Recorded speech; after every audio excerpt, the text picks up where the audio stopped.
All right, profit lever number 2. You want to automate your email marketing. Now, I've seen a lot of businesses where this is done already. Email sequences are in place, but they're not done correctly, I would say.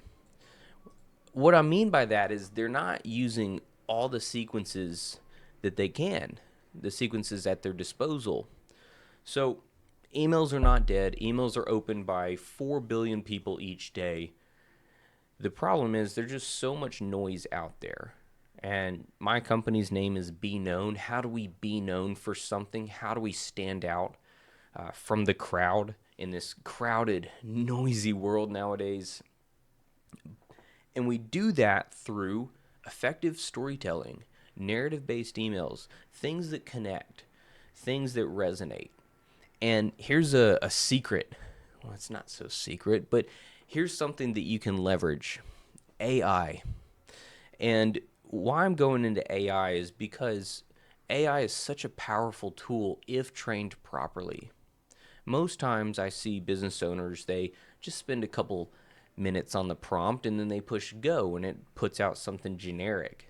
And you can always tell something AI written because it uses that long M dash. And so it's not a key on the keyboard. I really don't know how you do that other than if Google Docs corrects the sentence. But you can see that a mile away. Well, what I do and what my clients, I have them do is I train a specific AI thread or GPT or model on their tone of voice, their brand voice, how it talks like them. So we input all of this content that they've written or transcribed from podcasts or webinars or YouTube videos, and we put up guidelines. And from there, it pops out wonderful copy. Now, of course, you can write your own copy. I'm not saying just use AI, but I am saying that when taking into account narrative or story based email sequences, AI is a great tool that you can leverage. It'll get it 90% of the way there and you can take it the rest. So, what email sequences should you be using? There are 3 sequences and 4 email types that I want to talk through. So, abandoned cart emails. Normally, you'd see this if you're running e-commerce, and we're specifically talking about information product business. So it's slightly e-commerce, but it's digital. It's it's nothing physical. But abandoned cart is so powerful because people go to your page, whether it's a checkout form or the first step before the checkout form, and they enter their info and then they fall off. Not everybody purchases. You probably already know that. Otherwise, it'd be 100% conversion rate of people on the checkout page. So abandoned cart. What happened? Life gets in the way. Did your oven blow up? Did you have to run to the store? What happened? Like, be intentional there. Abandoned cart can be so powerful when used correctly. And I remember another client of mine named Michelle, and she was selling actual CDs, physical training CDs. Yes, physical CDs. And it was basically break even. That's besides the point. We can talk about that later. But the problem is she had all these people flooding into her sales page, her funnel, sales funnel. But a lot of them were falling off. And she had no email sequences in place to say, hey, what happened? Come on back. I know you're interested. Come on back. So that's the first thing that we did with her. Right before we did a big launch, we implemented abandoned cart sequences. And so she went from making about 10 CD sales per day to 30. It's a 3x increase from 10 to 30. And that's powerful.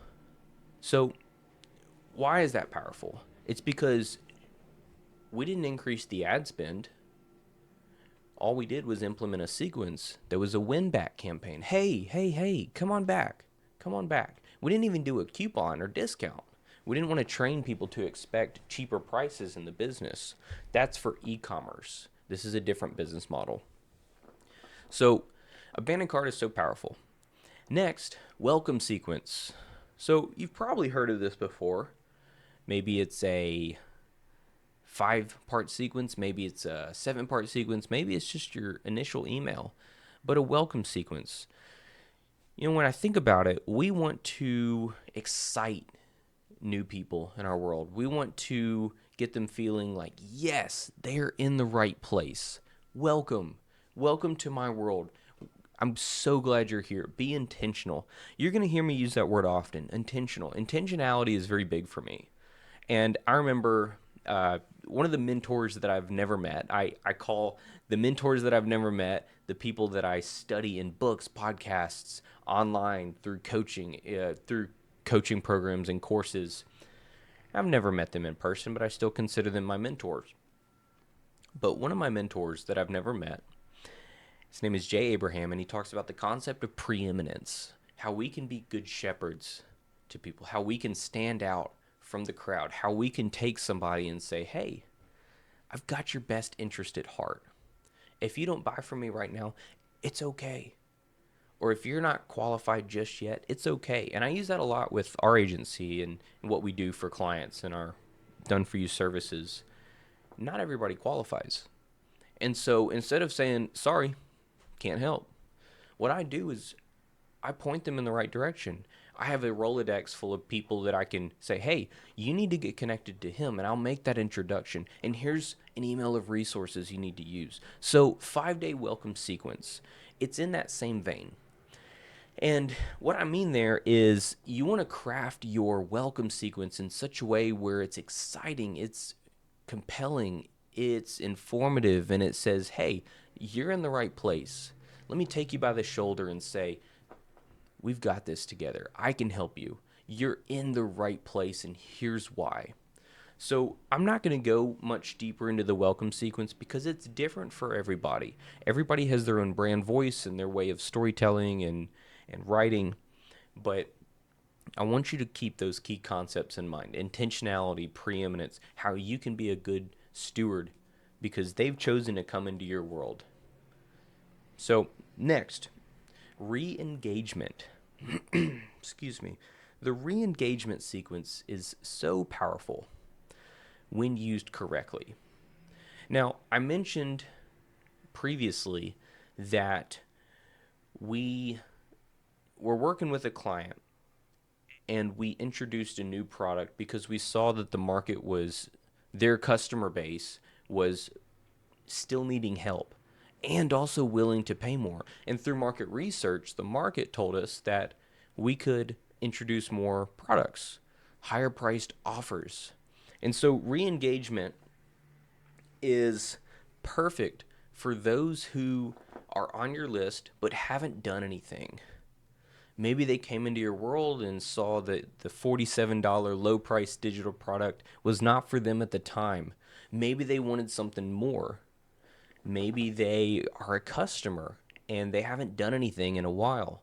And so there's all these different segments. People that haven't bought but have been around for a while. People that bought but haven't done anything more. People that just bought and need to be converted up the funnel and through the value ladder and what else we offer.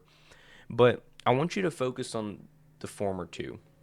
People that have been on your list for a while and have not taken any action, re-engage them. Hey, do you still need help with XYZ? There's a famous email type out there, and I want to make sure I get it right. I believe it's the 9-word email. Make sure. I forget exactly who came up with the concept, but it's 9-word email. And the 9-word email is written in a way that's concise, it's direct, it's personal, and it's perfect for reactivation. So it's as simple as, do you still need help with XYZ? Are you still looking to achieve XYZ? Are you still needing help with your business? Are you still needing help with your digital marketing? Are you still looking to buy a car with no money down? Learn how to buy a car with no money down. Learn how to buy a car with no money down and then flip it and do it 3 more times. You see, so just keep it simple. That's what I'm trying to get at here. It's a 9-word email, 9 words, that's it. But it goes back to reactivation. Reactivation, re-engagement. So you can do that for people who have not taken action, that are just stagnant on your email list. You can also use it to clean up your list as well. Hey, just want to let you know you've been on the list for a while. You haven't taken action. That's totally fine. I get it. There are a lot of emails out there. But I just want to let you know that in the next 14 days, I'm going to be cleaning up the list. And if you are still interested, are you still interested in, you see, then let me know. Otherwise, I'll remove you. No harm, no foul. We'll part ways as friends. So take that concept and run with it. It can be very powerful when used correctly. And then I said there was 4 email types. So the last email type is not a sequence. It's not an automated sequence, but I think it's still very important, especially because there are ways you can automate it over time. And that is value add emails. This is something I do not see a lot of businesses doing. And the ones that do it, I still don't see them do it properly. So value add emails are simply that. They're emails that are used to nurture and engage and provide value to your list. And the best way to get people excited and compelled and loving what you talk about in your brand is to give them value. You've probably heard that before. This is not a new concept. But most businesses, most information product businesses don't do it. They're focused on offer, offer, offer, hit them with the thing, sell, sell, sell, promo, promo, promo. And if you were to take just 30 minutes 2 times a week, then I promise you, you would have incredible value add emails written. So whether you do them weekly, every other week, once a month, just stick to it consistently and train your audience to expect something of value from you. It's awesome if you can do it weekly, but I get it. Life gets in the way. So even if you do it every other week or just once a month, it's okay, just as long as you do it. So again, you can spend a couple hours writing your emails for the next month or 3. It does not take long at all. But keep them relevant, keep them up to date. And if you want to automate it, then all you have to do is remove the, hey, it's 2025 and are we in a recession? Are we not? And so remove the extremely timely things and make it a little more time agnostic, if you will. All right. So again, automating your email sequences is so important.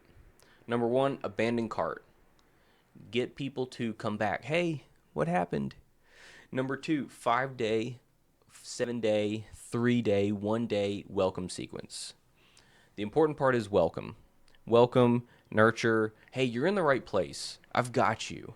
Don't worry. You're in the right place because, and I can't wait to share with you X, Y, and Z. Over the next couple weeks, you're going to hear from me about X, Y, Z. And if you are unfamiliar, then check out A, B, and C here. Welcome them. Next, re-engagement. Hey, you've been here for a while. Just want to see if you still had any interest in learning X, Y, and Z. If not, totally okay. I'll just remove you. No harm, no foul.